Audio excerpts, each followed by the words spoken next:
అందరికీ నమస్కారం. Welcome to DP news network. ప్రపంచంలోని నలుమూలలో ఉన్న విషయాలను ఖచ్చితత్వంగా మీకు అందించే ఏకైక ఛానల్ డిపి న్యూస్ నెట్వర్క్.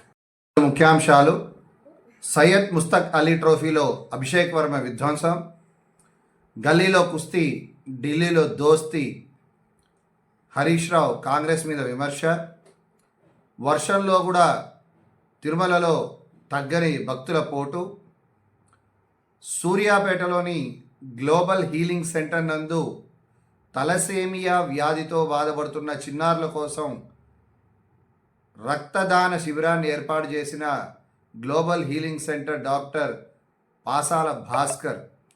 వివరాలకు వెళ్తే, మనం ఎన్ని కోట్లు పెట్టినా కూడా మనం కొనలేనిది ఆరోగ్యం, ప్రాణం. ఇది మన కరోనా సమయంలో ఎంతోమంది విషయంలో మనం చూడడం జరిగింది. కోట్లకు పడిగెత్తిన డాక్టర్లు కానీ, సినిమా యాక్టర్లు కానీ, రాజకీయ నాయకులు కానీ మరి ఈ యొక్క కరోనా బారిన పడి వారి ప్రాణాలు వేయడం కూడా జరిగింది. కాబట్టి మానవ సేవే మాధవ సేవ అన్న నినాదంతో గ్లోబల్ హీలింగ్ సెంటర్ అనే ఒక ఆక్యుపెంచర్, అలాగే కొన్ని సహజమైన థెరపీస్ని ఇస్తూ సూర్యాపేట చుట్టుపక్కల గ్రామాల్లో ఉన్న ఎంతోమంది ప్రజలకి తల నుంచి పాదాల వరకు ఉన్న ప్రతి సమస్యను కూడా తీర్చే విషయంలో పాసాల భాస్కర్ గారు, మరి యొక్క గ్లోబల్ హీలింగ్ సెంటర్ డాక్టర్ గారు మరి ఎన్నో వారి వైద్య ఆలోచనలతో వారికి ఉపశమనం ఇవ్వడం జరిగింది. మరి ఆ యొక్క గ్లోబల్ హీలింగ్ సెంటర్లో ఈరోజు ఆ యొక్క పాసాల భాస్కర్ గారి ఆధ్వర్యంలో లయన్స్ క్లబ్, గ్రీన్ క్రాస్, అలాగే ఆల్ ఫ్రెండ్స్ ఫౌండేషన్ వారి సహకారంతో తలసేమియా వ్యాధితో బాధపడుతున్న పిల్లల కోసం రక్తదాన శిబిరాన్ని ఏర్పాటు చేయడం జరిగింది. మరి ఈ యొక్క రక్తదాన శిబిరాన్ని వ్యవహరించడానికి మరి ఖమ్మం నుంచి డాక్టర్లు కూడా రావడం జరిగింది. ఈ యొక్క రక్తదాన శిబిరంలో ఎంతోమంది వారి రక్తాన్ని దానం చేసి మరి ఆ యొక్క పిల్లలకు తమ వంతు సహకారాన్ని అందించిన ఎంతోమంది ఈ యొక్క ఆల్ ఫ్రెండ్స్ ఫౌండేషన్కి సంబంధించిన వ్యక్తులు కానీ, అలాగే ఈ యొక్క గ్రీన్ క్రాస్ లయన్స్ క్లబ్ సంబంధించిన వ్యక్తులు కానీ వారి సహకారం అందించి మరి బ్లడ్ని డొనేట్ చేయడం జరిగింది.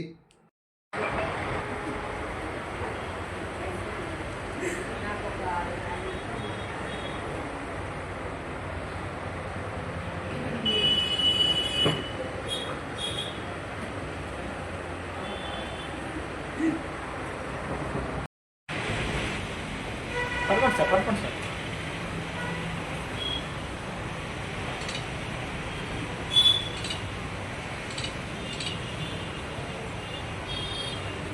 దక్షిణాఫ్రికాలో T20 సిరీస్ అనేది మనకి మొదలవుతున్న విషయం అందరికీ తెలిసిందే.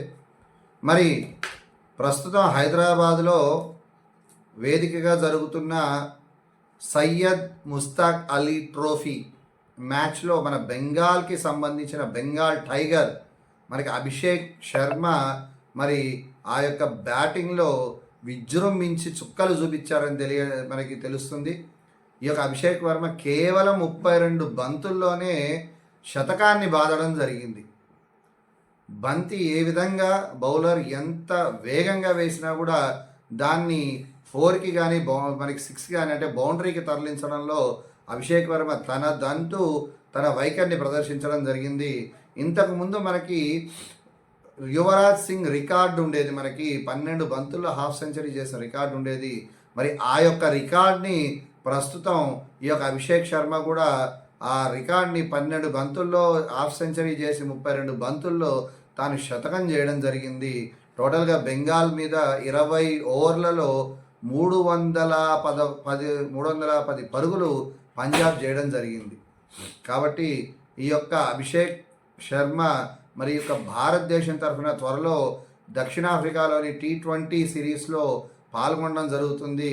మరి 58 బంతుల్లో 16 సిక్సర్లు, అలాగే 8 ఫోర్లతో 148 పరుగులు చేసి అందరూ కూడా ఔరా అనిపించాడు ఈ యొక్క అభిషేక్ శర్మ. ఇలాంటి బ్యాట్స్మెన్ మనకి ప్రస్తుతం మన క్రికెట్ టీంలో చాలా అవసరం అని చెప్పి క్రికెట్ అభిమానులు అలాగే ఈ క్రికెట్కి సంబంధించిన మనకి చాలామంది కూడా తెలియజేయడం జరిగింది.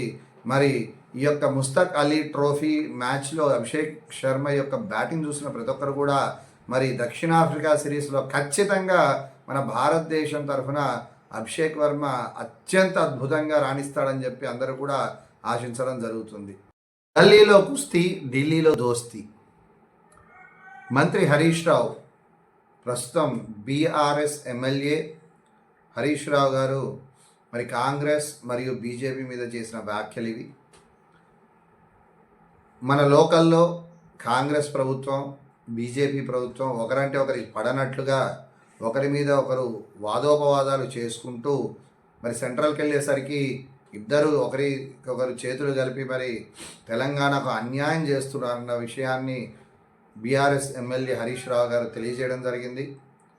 మరి ఈ యొక్క కల్వకుర్తిలో బీజేపీ మరియు బీజేపీకి సంబంధించిన కార్యకర్తలు అలాగే కొందరు నాయకులు హరీష్ రావుని కలిసిన సమయంలో మరి యొక్క వివాదాన్ని తీసుకురావడం జరిగింది. ముఖ్యంగా కేసీఆర్ ఉన్నప్పుడు, టీఆర్ఎస్ ఉన్నప్పుడు మన తెలంగాణకి ఎన్నో మెడికల్ కాలేజీలు, ఎన్నో ఇంజనీరింగ్ కాలేజీలు వచ్చి మరి సస్యశ్యామలంగా 24 గంటలు కరెంటు కూడా ఇచ్చి రైతుల పంటల్ని పండించుకున్నారని, అలాగే మెడికల్ కాలేజీల్లో కూడా తెలంగాణలో టీఆర్ఎస్ ఉన్నప్పుడు ఎన్నో జిల్లాల్లో ఈ యొక్క మెడికల్ కాలేజీలను ఏర్పాటు చేశారు. కానీ ప్రస్తుతం కాంగ్రెస్ ప్రభుత్వం వచ్చిన తర్వాత ఈ యొక్క తెలంగాణ ఎదుగుదల అనేది కుంటుపడిందని, ఈ మెడికల్ కాలేజీలు కనీసం ఒక్కటి కూడా కాంగ్రెస్ ప్రభుత్వం వచ్చాక తెలంగాణకు రాలేదని ఈ యొక్క హరీష్ రావు గారు ఎద్దేవా చేయడం జరిగింది. మరి ప్రస్తుతం జరగబోయే ఎన్నికల్లో ఈ యొక్క కాంగ్రెస్ ప్రభుత్వం నుంచి వచ్చిన ప్రతి ఒక్కరిని కూడా, ఓట్లు అడగడానికి వచ్చిన ప్రతి ఒక్కరిని కూడా మాకు మీరు ఇచ్చిన బాకీలు ఏవి అని గట్టిగా నిలదీయమని చెప్పి అడగడం జరిగింది. మరి ఈ యొక్క స్థానిక ఎన్నికల్లో మరి కాంగ్రెస్ ప్రభుత్వానికి మరి ప్రజలు మద్దతు ఇస్తారా లేదా మరి టీఆర్ఎస్ ప్రభుత్వాన్ని మళ్ళీ తిరిగి తీసుకొస్తారా అనేది మరి అందరం కూడా వేచి చూడాల్సిన విషయం. మరి ఏది ఏమైనా సరే అది కాంగ్రెస్సే కానివ్వండి, బీఆర్ఎస్ఏ కానివ్వండి, లేదా బీజేపీయే కానివ్వండి, ఏదైనా సరే ముందు వాళ్ళ స్వలాభం కాకుండా, వాళ్ళ స్వాభిమానం కాకుండా ప్రతి ఒక్కరు కూడా ప్రజల కొరకు, ప్రజల చేత ఎన్నుకోబడ్డారు కాబట్టి వారికి కావలసిన కార్యక్రమాలు సమృద్ధిగా చేస్తూ ప్రజలకు ఉపయోగపడాలని చెప్పి డీపీ న్యూస్ నెట్వర్క్ కోరుకుంటుంది.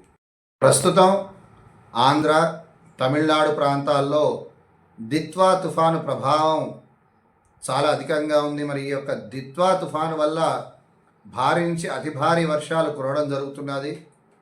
మరి ఈ యొక్క తుఫాను ప్రభావంతో తిరుమలలో కూడా అధికంగా వర్షపాతం అనేది నమోదవుతున్నది. కానీ ఇంతటి వర్షం వస్తున్నా కూడా మరి వారాంతరం కావడంతో శనివారం, ఆదివారం రోజుల్లో ఈ యొక్క స్వామివారి దర్శనానికి లక్షలాది ప్రజలు ఆ వానని కూడా లెక్క చేయకుండా వచ్చి స్వామివారి దర్శనం చేసుకోవడం జరిగింది. దాదాపుగా సర్వదర్శనానికి 15 గంటల సమయం తీసుకున్నట్లుగా ఆ యొక్క దేవాలయ అధికారులు తెలియజేయడం జరిగింది.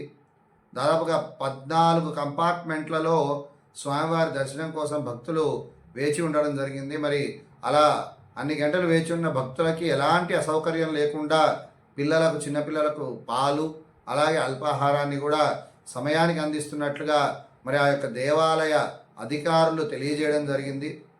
మరి ఈ యొక్క దిత్వా తుఫాను ప్రభావం ఇంతగా ఉన్నా కూడా మరి ఆ యొక్క భక్తుల తాకిడి మాత్రం చాలా అధికంగా ఉందని మనకి తెలియజేయడం జరిగింది.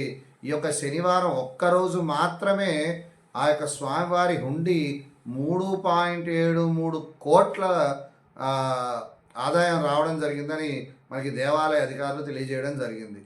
నిన్న ఒక్కరోజే 79,791 మంది భక్తులు ఈ యొక్క శనివారం రోజు దర్శించుకోవడం జరిగింది. స్వామివారిని మరి దర్శించుకొని వారి వారి తాహతకు తగ్గట్టుగా మరి స్వామివారికి కానుకలు వస్తు రూపేణ, ధన రూపేణ, బంగారం రూపేణ వారు సమర్పించుకోవడం జరిగింది. మరి తుఫాను కారణంగా ఇన్ని వర్షాలు, భారీ నుంచి అతి భారీ వర్షాలు కురుస్తూ చల్లటి వాతావరణం అక్కడ ఉన్నా కూడా మరి ఇవేవీ కూడా భక్తికి అడ్డురావని ఈ యొక్క తిరుమలలో భక్తులు నిరూపించడం జరిగింది. అక్కడ ఆ యొక్క చలిని, వాతావరణాన్ని, ఆ యొక్క వానని కూడా వాళ్ళు భరిస్తూ గోవింద నామస్మరణతో మరి ఆ క్యూ లైన్లలో ఓపికగా అన్ని గంటలు 15 గంటల పాటు వారు వేచి ఉండి మరి యొక్క స్వామివారి దర్శనం చేసుకున్నారు. మరి ఈ యొక్క కంపార్ట్మెంట్లలో ఉన్న వారికి టీటీడీ అధికారులు ఎలాంటి ఇబ్బందులు రాకుండా, తాగునీటి ఇబ్బంది కానీ, అల్పాహారం ఇబ్బంది కానీ ఎలాంటి ఇబ్బంది లేకుండా సకల సౌకర్యాలు వాళ్ళకి ఏర్పాటు చేశామని చెప్పడం జరిగింది.